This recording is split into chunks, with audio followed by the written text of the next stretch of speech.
motorcycle can be a lot of fun, and motorcyclists and their friends enjoy getting together and riding. But unfortunately, statistics show that motorcycles are not the safest mode of transportation. Motorcyclists are 16 times more likely to die for every mile they ride than someone driving a car. 80% of police-reported motorcycle crashes result in injury or death. 2,100 motorcyclists are killed and 56,000 are injured in crashes every year. Over 50% of all fatal motorcycle crashes involved another motor vehicle. Although these statistics are compelling, there are ways to protect riders and lower the risks associated with riding. Experts know that the best way to keep motorcyclists safe is by a comprehensive approach that focuses on preventing crashes, reducing injuries, and providing for rapid emergency medical response if a crash occurs. Rider education courses taught by trained instructors give riders the skills they need to safely operate a motorcycle in all kinds of road and weather conditions. Obtaining a motorcycle operator's license certifies the rider's skill in performing basic handling skills. All 50 states require riders to obtain a motorcycle license. Riding alcohol and drug-free is still another part of preventing crashes. Because riding a motorcycle involves intense focus and coordination, riding under the influence of any alcohol or other drugs decreases the operator's ability to ride safely. Working to prevent crashes by training and licensing riders is an important step. But when crashes occur, and they will, perhaps through no fault of the rider, riders need to be protected from injury. Wearing the right kind of gear can protect the rider and reduce the potential severity of injuries. Leather jackets, pants, and gloves all protect the rider from road rash. But the simple act of wearing a helmet is the most effective measure a rider can take to prevent what can often be life-threatening injuries. There is clear, irrefutable scientific evidence, and this has been proven over and over again, it does not need to be proven anymore, that you are much more likely to suffer a serious brain injury if you're not wearing a helmet than if you are. Finally, rapid and appropriate emergency response after a crash occurs is also important. Trained emergency medical service personnel provide life support at the scene and during transport to the optimal emergency care facility. Their expertise can save lives. All of the elements of the comprehensive approach are important to make riding safer for motorcyclists. But experts recognize that the most important factor affecting rider safety is wearing a helmet. And the proven way to get all riders to wear their helmets is through a law. And that's because riding a motorcycle is not like riding in a car. In an automobile, a driver is actually protected by the car, the door beams, roof, seatbelts, and airbags. A car is stable because it's on four wheels. If a crash occurs, occupants have some protection. That's not the case with a motorcycle. The vehicle provides no protection in the event of a crash. The rider can be thrown from the bike, strike anything in his path, and always the ground. His body, and often his head, takes the blows, and the results can be devastating. But there is a solution. Helmets reduce the likelihood of serious head injuries and often prevent death in a crash. These helmets decrease not only fatalities, they decrease, even with head injuries, they decrease the time you're in the ICU, they decrease the time of unconsciousness, and they decrease the amount of subsequent brain injury residual. We can look at motorcycle helmets like a vaccine for brain injury for motorcyclists. People that use the vaccine, the helmet, are much less likely to have a brain injury than people that don't, just like any other vaccine that we provide to all of our population. Bob Korchek doesn't remember anything about his motorcycle crash, but he still has the helmet that saved his life. The actual motorcycle crash itself, I remember nothing about, just from reading and all the reports that were done on it. It was August 27th, about 9:30, and I was coming from an after-work friend's meeting we're having at his house, and I was run over by a drunk driver. I must have got off the bike. That's the only thing the accident recreation people can estimate is I got off the bike and let it go, because it was just knocked into the woods. And I was pinned underneath the hood of his Ford Bronco 2 from the shoulders down. I can honestly say that the helmet saved my life.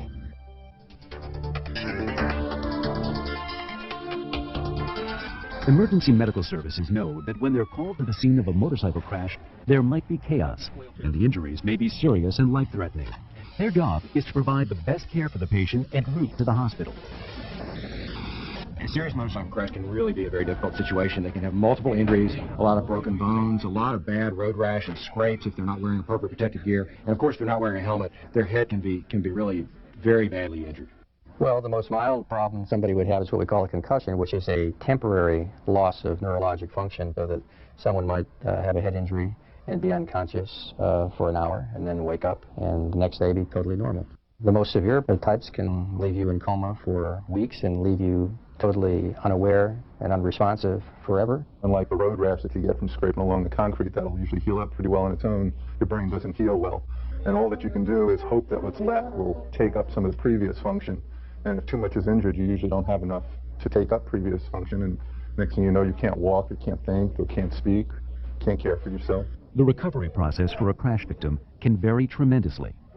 The process of recovery can be very long, frequently starting with coma, starting then to an agitated phase where people are very difficult to manage because they're very confused, starting to regroup, and then sometimes getting back to almost normal. But that's not always the case, so it could be stalled anywhere along that process. The family often suffers the most as they wonder how or when their loved one may recover. To have somebody in an accident is always devastating to a family and people around them, sometimes even worse than the patient who's involved. The patient frequently doesn't have an awareness or may not have an awareness. The family agonizes day in and day out. Getting out of the hospital is just the first step. The victim usually has to go through intense rehabilitation just to begin to regain his or her strength, and the cost of rehabilitation can be overwhelming. The range in actual acute hospital expenses can range from hundreds of thousands of dollars down to maybe $30,000 to $50,000. And the lifetime costs can be rather substantial, in the tune of millions of dollars for these patients. Doug Wilson considers himself lucky. When he was involved in a motorcycle crash 5 years ago, he was just 22 and in his senior year of college. Then his world changed and would never be the same again. I've been riding motorcycles since 1987, 88, and then March 23rd, 91 is when I had, first time I dropped it, first time I ever been in any kind of accident, first time I ever broke a bone was that night. I spent 8 days in a coma, and I spent a total of 85 days in a hospital. Got down to about 115 pounds. When I came out of the coma, I couldn't walk, talk, I couldn't sit up in a bed, I couldn't do anything. You know, they had, I was, you know, IVs and everything. I mean, I was even in diapers again. I was a newborn. Again, most people grow up once, I had to do it twice. I was not wearing my helmet when I had the crash. I was a college student. I was invincible. I was young. It was never going to happen to me. Sometimes I wore it, sometimes I didn't. It wasn't a law. It wasn't mandatory. And I didn't wear it that particular evening. And that night, things changed. I broke two other bones. I broke 3 total. One was my pinky. The other 2 were the orbit to my eye, and my cheekbone was shattered. And I have metal here and here. And so much of it was to my head. You know, we've all heard of the $1 Million Man. Well, I'm the $500,000 man. My message about helmets, I think everybody should be required to wear a helmet. And I say that, people are like, that's my right, I can choose this and that. And I hear all the time, that's right. But the thing is, it doesn't affect just you, no one's an island. But when you do something that affects many other people, you don't have that right. Helmet laws that require all riders to wear their helmets have proven to reduce injury and death in every state where they've been enacted. And they end up saving taxpayers millions of dollars that go to support crash victims in their recovery. The numbers are compelling, and helmet laws have proven to be so effective because when they're in effect, almost 100% of riders wear their helmets. Look at Maryland, for instance. In 1992, the legislature passed an all-rider motorcycle helmet law. The first year that law was in effect, there was a 26% reduction in fatalities. This year, there was a 50% reduction in motorcycle fatalities. We found that the number of people hospitalized for motorcycle injuries went down by over a third. The number of people hospitalized for head injuries went down over a half. The number of deaths dropped by 37% the first year. And the proportion of hospitalizations that were for head injuries fell. The total cost for motorcycle injuries was down about $30 million in each of those first 2 years after the law was implemented. We saved $8 million in 1995 as a result of having helmet laws in place. All-rider motorcycle helmet laws are important to the community because they save lives and save taxpayer dollars. Mary Price lost her oldest son when he was just 19. He was riding a motorcycle, and he wasn't wearing a helmet.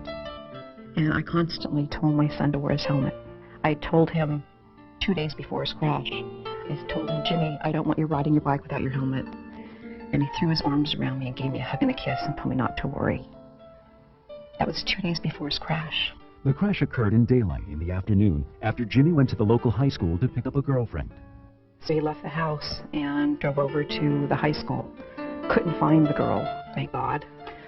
and he was on his way back home, and he was following a car, and the car veered to the right, and I believe my son thought the car was going to turn right, but in fact the car made a U-turn, and my son hit the car broadside going 45 miles an hour, and he flew over the top and landed on the back of his head. He was taken to the hospital. He was in a coma for 3 days, at which point he passed away. The death of her son did not signal the end of Mary's horror with motorcycle crashes. A week after Jimmy died, Mary witnessed a motorcycle crash. I turned the corner and I saw this motorcycle laying down, and I parked my vehicle. I ran over to the motorcyclist, and he looked up at me and he said, "My legs hurt." The only difference between him and my son was the fact that he was alive, talking, and wearing a helmet. These powerful experiences fueled Mary's desire to make a difference.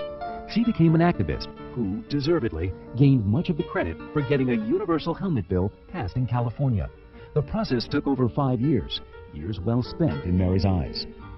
When you sit next to someone that you love and watch them take their last breath and know that because they died, others now are going to live,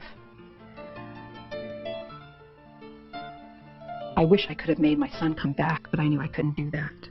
But I could help others.